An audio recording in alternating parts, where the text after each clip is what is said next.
Hello అండి, next collection చూద్దాం. So next collection వచ్చేసి జార్జెట్ కలెక్షన్ అండి. సో మనకి ఈ విధంగా జార్జెట్ కలెక్షన్ అనేది ఉంటుంది విత్ బ్లౌజ్తో. సో శారీ వచ్చేసి టోటల్గా కలర్ కాంబినేషన్ వైజ్ అయితే చాలా highlight colour combination, single colour combination తీసుకురావడం జరిగింది. ఇది స్పెషల్ కాంబినేషన్ అనమాట, green with blue combination. So చాలా సూపర్గా ఉందండి శారీ అయితే. సో స్పెషల్ ఈ శారీకి చాలా డిమాండ్ వచ్చింది. సో ఇది వచ్చేసి మనకి పళ్ళు పార్ట్ అండ్ ఓవరాల్ శారీ అనేది మనకి ఈ విధంగా ఉంటుంది. మంచిగా సింపుల్గా పార్టీ వేర్ కట్టుకోవడానికి చాలా నైస్గా ఉంటుందండి శారీ అయితే.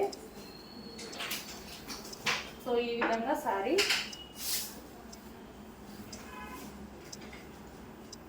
మంచి కలర్ కాంబినేషన్లో వచ్చింది. So green and blue combination, green with blue combination అండి. సో మనకి ఇది పళ్ళు పార్ట్ అండ్ ఇది వచ్చేసి మనకి బ్లౌజ్ పార్ట్. సో బ్లౌజ్ వచ్చేసి సాఫ్ట్ పట్టులో బ్లౌజ్ ఇచ్చారు. సో ఈ విధంగా అయితే ఉంటుంది sari, green and blue combination.